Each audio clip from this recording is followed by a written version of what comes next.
to me. Think about that. You know, last week, we worked with values, our core values, and I said, if one of your values is respect, then be respectful, right? If one of your values is kindness, then be kind. If it's up to be, it's up to me. That's a tongue twister.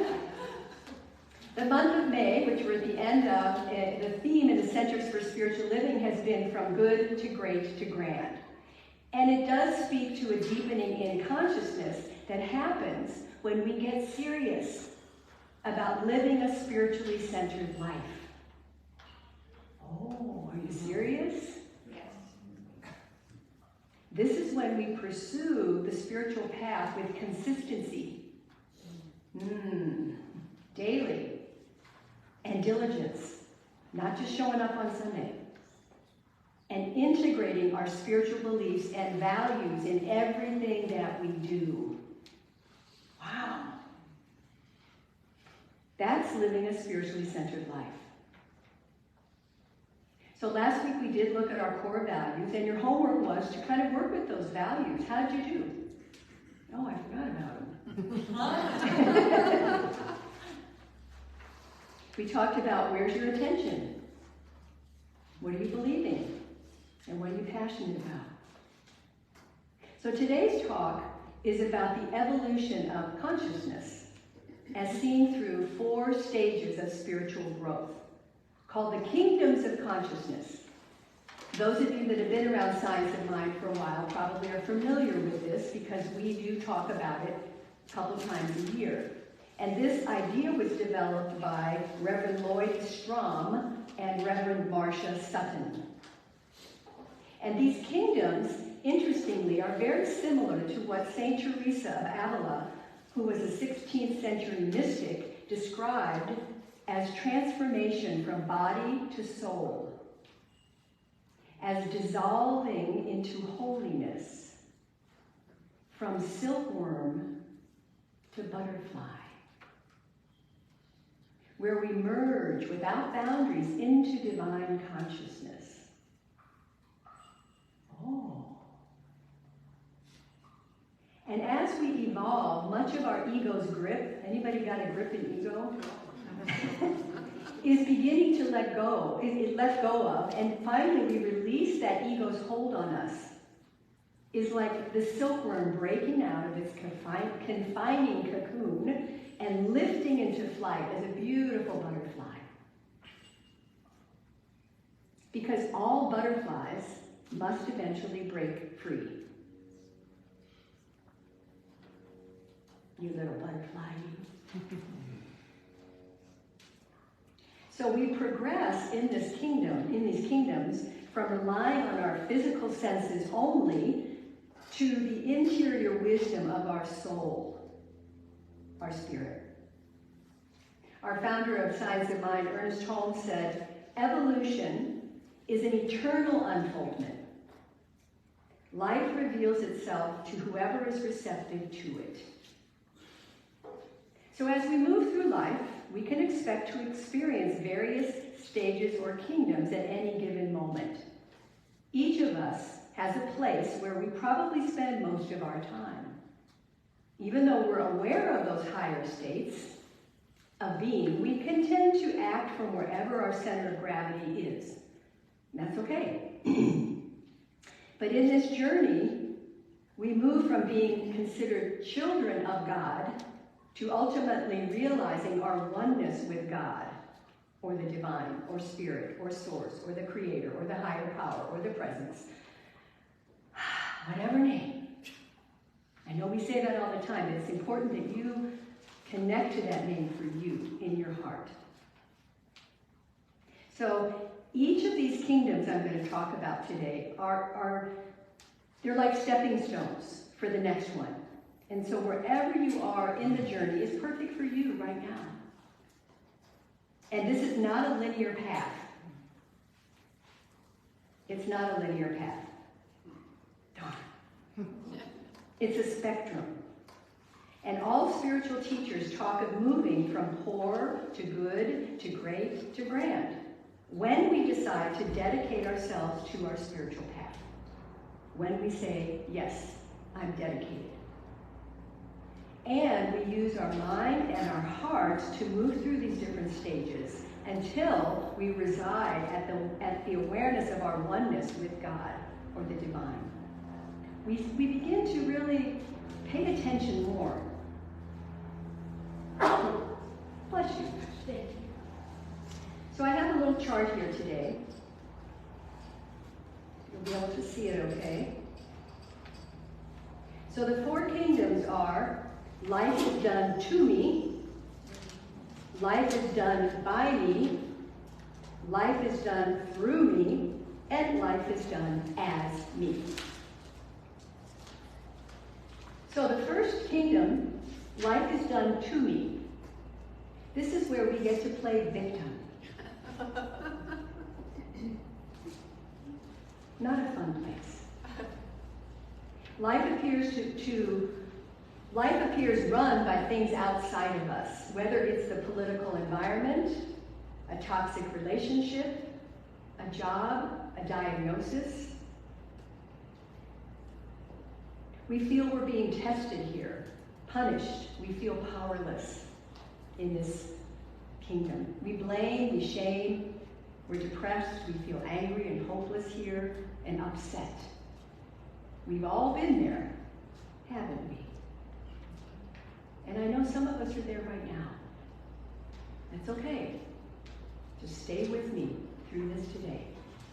Take a breath. So, in this kingdom, in the absence of a fully awakened spiritual self to distinguish between what's true and false about life, we tend to obey our fears in this place.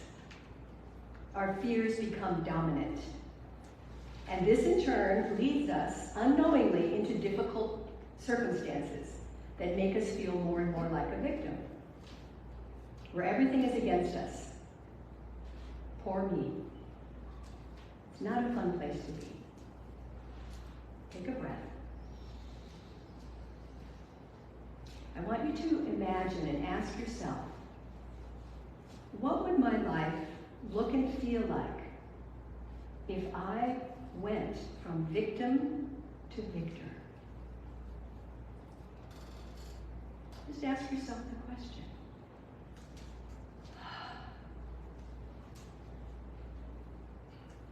The great Yogananda, Paramahansa Yogananda, who I have studied with for many years, or studied his work, said, "Your trials come not to punish you, but to awaken you." Hear that. Your trials come not to punish you, but to awaken you. Yeah. And Ernest Holmes said, sitting in the shadow, we may not really believe there's any sunshine. But the sun would be there all the time. It's there. But we must awaken to it. Interestingly, they both say we have to awaken. Wake up. So an affirmation for this kingdom is, I am willing to turn my attention to the possibility of letting go of the old and moving forward in my life. I invite you to repeat this after me. I am willing to turn my attention to the possibility of letting go of the old and moving forward in my life. Take a breath.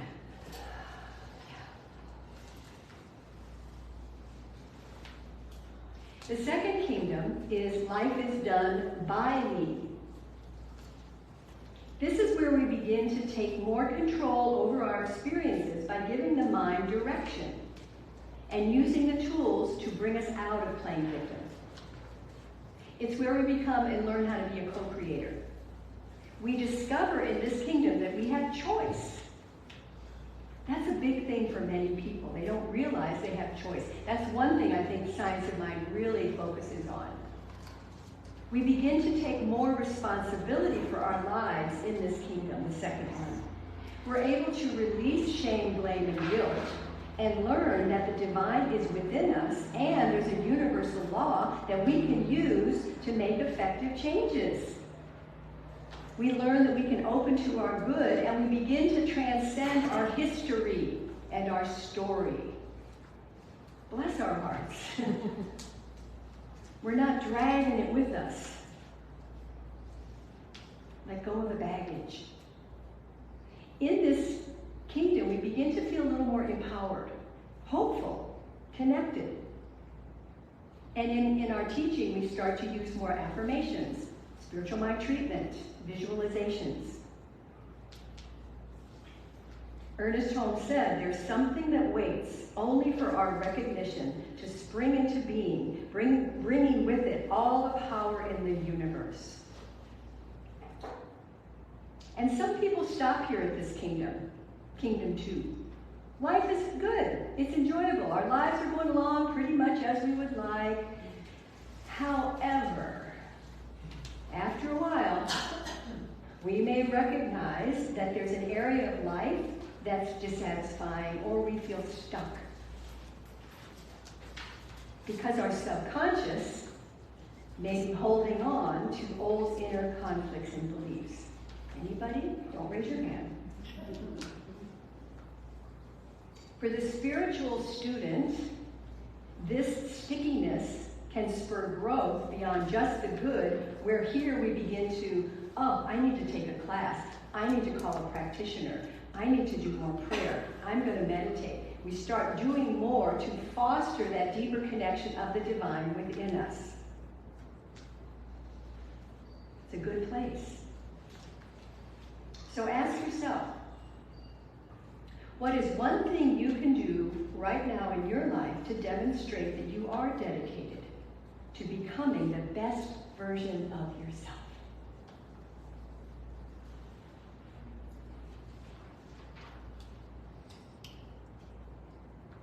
Take a breath. Our affirmation in this kingdom is, I trust that the law of good goes with me. I invite you to repeat this. I trust that the law of good goes with me.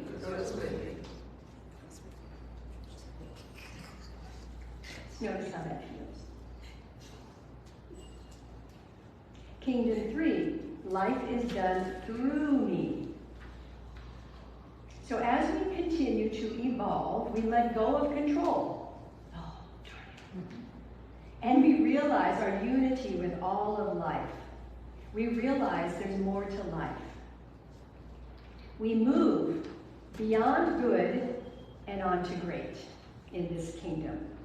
This is where we surrender. We surrender to spirit and let it use us. Through us. It operates through us. We become the instrument now, the vessel, the vehicle.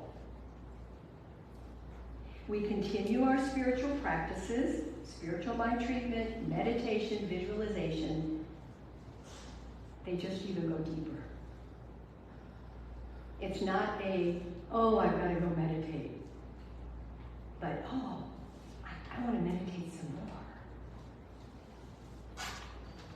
Ralph Waldo Emerson said, this is one of my favorite quotes. I know you all know this.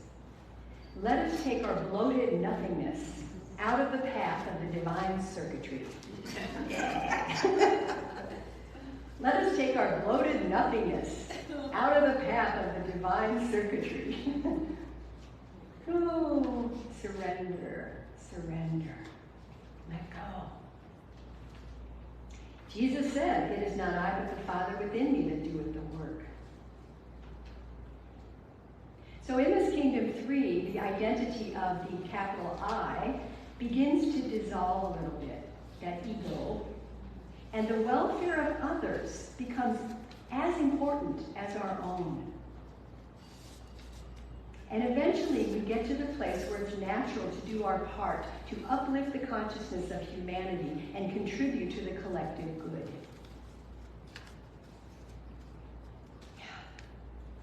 To be a power for compassion and transformation in the world, we must be spiritually centered and aware.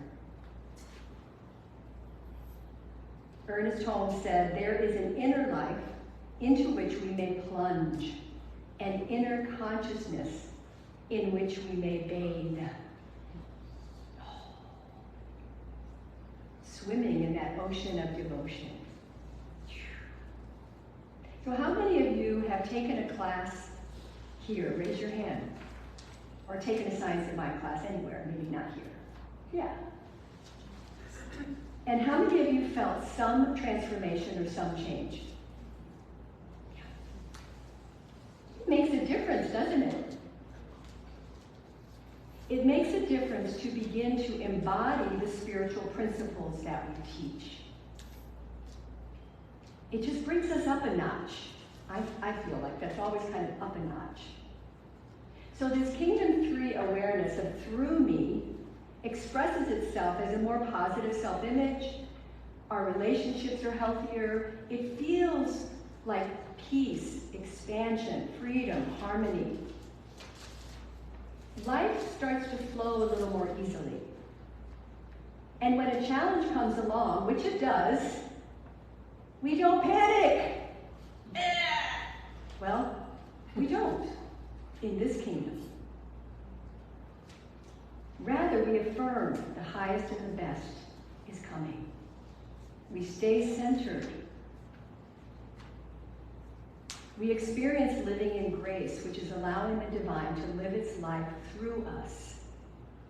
Because here, in this kingdom, we make a conscious decision to be used by God, to be used by the divine. We begin to open our wings.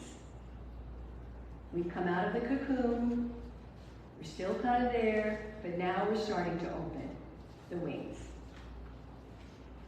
So ask yourself, in this kingdom, how can you contribute more to your family, to yourself, to our community, if you were to live in complete surrender to the divine life?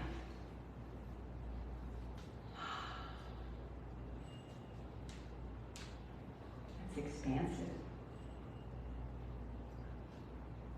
Our affirmation here: I open the doorway of my consciousness to a greater influx from the divine. Repeat after me. I open the doorway of my consciousness. I open the doorway of my consciousness to a greater influx from the divine. To a greater influx from the divine. Take a breath. Just close your eyes for a moment and notice how you feel. Notice if there's any expansion. Notice if there's just any interest. Loving exactly where you are.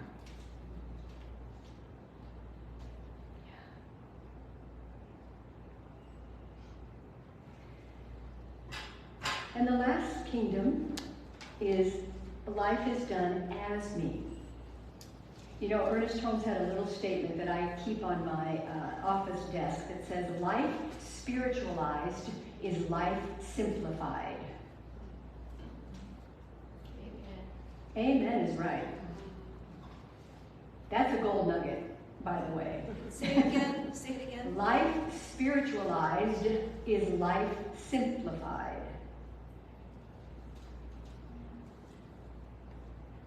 That has a lot of meaning. If you sat with that for a while in meditation, oh, it's rich. That is really rich. So this stage, this kingdom, life is done as me, is about oneness. Here we realize, we release the last hold of separation, and we realize our complete identification with the divine. It's what's called mystic consciousness. Jesus was in this stage when he said, I and my Father are one. So witness consciousness is natural to us here, and we are aware of the divine witness beholding as us. You know, in the talk I did a few weeks ago on the inner landscape, I talked about being the observer. Just getting to a place where you can observe things. Not panic. Observe. It's really different. And I'm not always there, but I'm aware that I could be there. To me, that's like a first step. Oh, I could have a different thought about this. One power, one presence. In this kingdom, we feel that oneness with Spirit. There is absolutely no separation. There's only love. We feel that endless love. And it's here that we feel our true nature, which is wholeness, perfection, freedom of the divine. And in this high and holistic state of consciousness, we fully express the truth of who we are. Because we lack nothing. We lack nothing in this ultimate state of being. So in this last kingdom, our work now becomes an expression of service. Ernest Holmes, there's no end to the divine nature, and therefore no end to the possibility of our expressing it. There's no end. What if, as Joel Goldsmith said, there isn't a right path and a wrong path, there's only the spiritual path?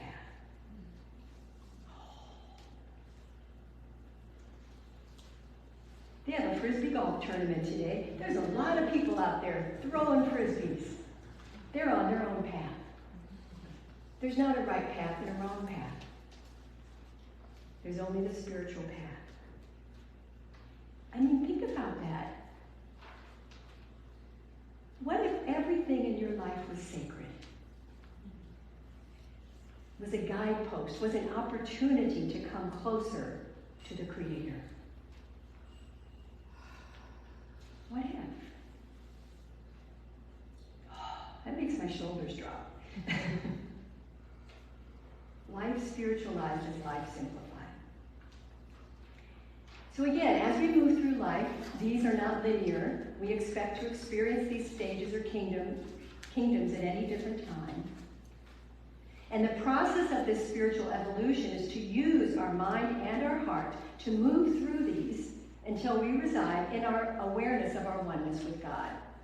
We then, our wings are open and we fly as the butterfly. So how will your life change as you move up through the kingdoms of consciousness? Think about that. How will your life change? More peace. Your health, your relationships, your financials, your career, your peace of mind. Oh, it all changes.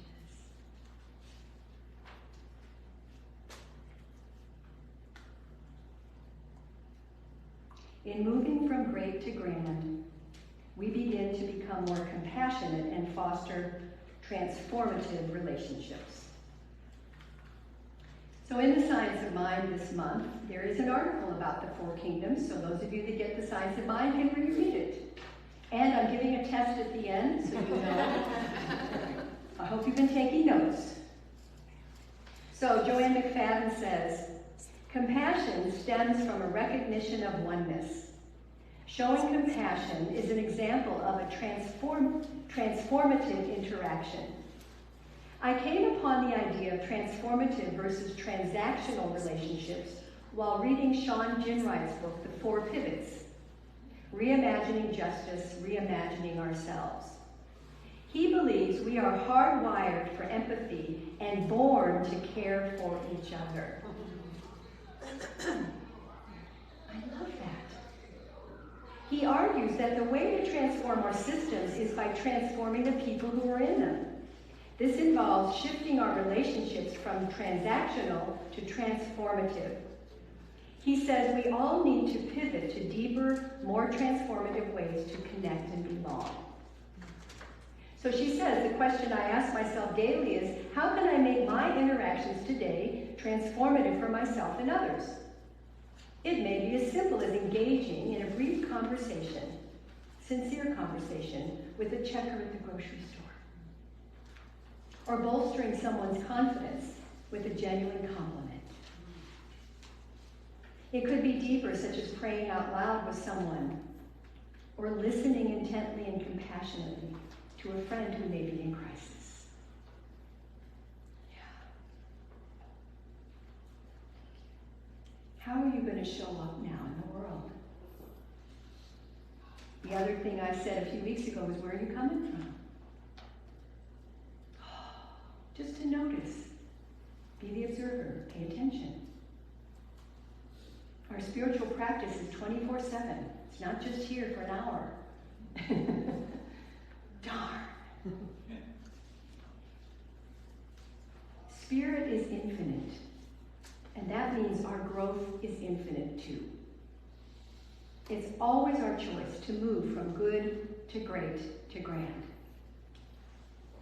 And I invite you to do this not only for yourself, but also for the whole of this planet.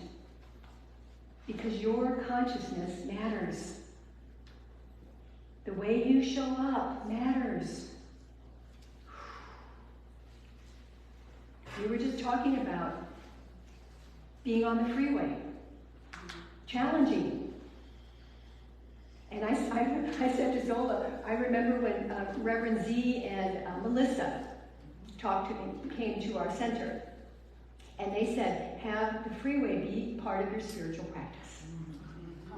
And I'll never forget that. So every time now, if something shows up on the freeway, I just bless it, whatever I do, but I use it as an opportunity to come back.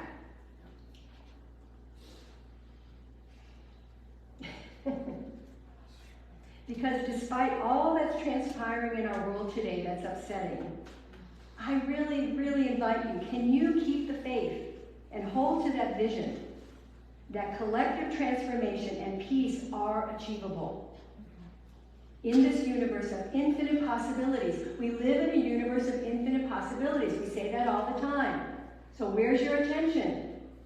Keep it open, please. As the song said, if it's to be, it's up to me. It's up to you. It's up to we. So please, rise up and spread your wings. Are you willing? Yes. Just to try. Just to try. So wherever you are on here, know that it's not linear. And you have the opportunity to be a beneficial presence on this planet. More than you are now. And I so appreciate you. So let's take that into prayer. Oh, let's take a breath. So we feel that energy, that vibration of the Most High, the oneness, the grandness of the divine, the omnipresence, omnipotence, and omniscience, everywhere present. And so I know and claim today, I speak the word of possibilities for each of us as we open to the greater truth, as we open to this idea of the evolution of our consciousness. And wherever we are now is absolutely perfect. And I hold and know that there is a willingness to move, to transform, to come out of the cocoon and begin to spread our butterfly wings. That we may touch lives through our family, through the interactions with others. That we become the transformation for others by a smile, by a thank you, by letting go, by forgiving, by being the beautiful soul that we are meant to be. And so I bless each of us this week in our journey, and knowing that something has shifted, something has opened in our consciousness for a greater good, as we are willing to let go of the lesser and claim the greater good. Yes, we take this journey to realize our oneness with the higher power, the Creator, with God, with Source, with this ocean of love. And we smile. We just say thank you. And we let it be. And join me in affirming. So it is.